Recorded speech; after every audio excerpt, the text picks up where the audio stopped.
അതൃപ്തി പരസ്യമാക്കി ലോക്സഭാ സ്പീക്കർ സുമിത്ര മഹാജൻ. കൗമുദി ഹെഡ്ലൈൻസിലേക്ക് സ്വാഗതം. സ്ഥാനാർത്ഥി നിർണയം വൈകുന്നതിൽ അതൃപ്തി അറിയിച്ച് ലോക്സഭാ സ്പീക്കർ സുമിത്ര മഹാജൻ. മത്സരരംഗത്ത് നിന്ന് പിന്മാറുന്നതായി സ്പീക്കർ.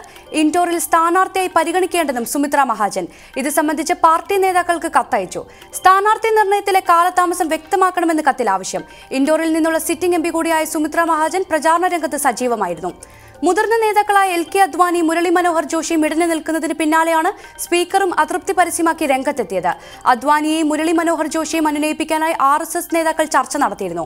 BJPയുടെ ശ്രമം നേതാക്കളെ ഒപ്പം കൂട്ടാൻ പ്രതിപക്ഷം നീക്കം തുടങ്ങിയതോടെ ലോക്സഭാ തെരഞ്ഞെടുപ്പ് പടിവാതിൽക്കൽ എത്തി നിൽക്കെ ഇന്നലെ LK അദ്വാനി നടത്തിയ പരാമർശവും BJPക്ക് തിരിച്ചടിയായിരുന്നു.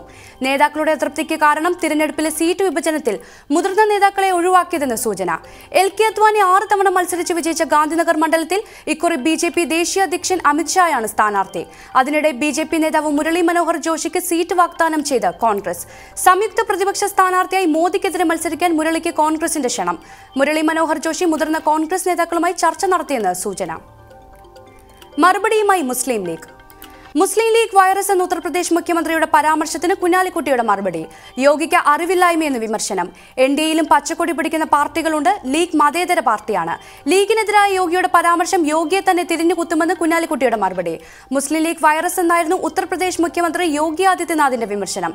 കോൺഗ്രസിനെ ആക്രമിച്ച് കീഴടക്കിയ വൈറസാണ് മുസ്ലിം ലീഗ്. ഈ വൈറസിൽ രാജ്യം വിഭജിക്കപ്പെടും. കോൺഗ്രസ് ജയിച്ചാൽ ഈ വൈറസ് രാജ്യമാകെ പടരുമെന്നുമായിരുന്നു യോഗിയുടെ വിമർശനം. കോൺഗ്രസ് അധ്യക്ഷൻ രാഹുൽ ഗാന്ധിയുടെ വയനാട് സ്ഥാനാർത്ഥിത്വത്തിന് വർഗീയ മുഖം നൽകാനുള്ള ശ്രമത്തിന്റെ ഭാഗമായിട്ട് BJP നേരത്തെയും ഇത്തരം പരാമർശങ്ങൾ നടത്തിയിരുന്നു. അതിനിടെ വയനാട്ടിൽ മത്സരിക്കുന്നത് ചരിത്ര നിയോഗമെന്ന് കോൺഗ്രസ് അധ്യക്ഷൻ രാഹുൽ ഗാന്ധി.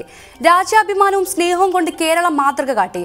വയനാടിനെ ഹൃദയത്തോട് ചേർത്ത് നിർത്തും. പ്രളയം നശിപ്പിച്ച വയനാടിനെ പുനർനിർമ്മിക്കുമെന്നും സ്നേഹവും വാത്സല്യവും 10 മടങ്ങായി തിരിച്ചു നൽകുമെന്നും വോട്ടർമാരോടുള്ള അഭ്യർത്ഥനയിൽ രാഹുൽ. റിപ്പോർട്ട് കൈമാറി കളക്ടർ.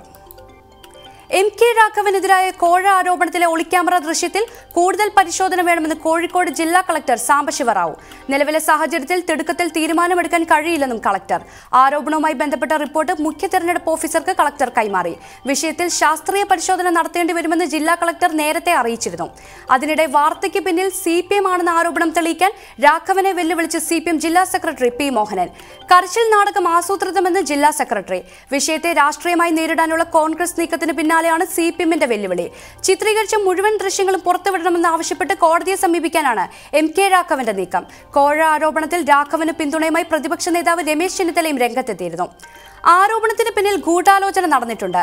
MK രാഘവനെ ജനങ്ങൾക്കറിയാം. CPMന്റെ ഗൂഢാലോചനയും തിരഞ്ഞെടുപ്പ് സമയത്തുള്ള ഇത്തരം കെട്ടുകഥകളും വിലപ്പോകില്ല എന്നും ചെന്നിത്തല.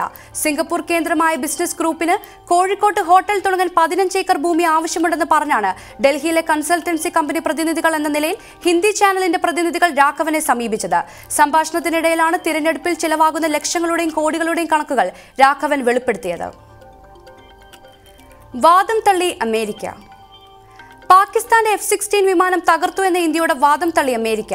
പാകിസ്ഥാൻ നൽകിയ F-16 വിമാനങ്ങളിൽ നിന്ന് ഒന്നും കാണാതായിട്ടില്ല എന്ന് അമേരിക്കൻ സൈനിക വൃത്തങ്ങൾ. വിമാനം വെടിവെച്ചിട്ടെന്ന ഇന്ത്യയുടെ വാദം അംഗീകരിക്കാനാകില്ലെന്ന് US പ്രതിരോധ വകുപ്പിലെ മുതിർന്ന ഉദ്യോഗസ്ഥരെ ഉദ്ധരിച്ച് അമേരിക്കൻ മാധ്യമമായ ഫോറിൻ പോളിസിയുടെ റിപ്പോർട്ട്.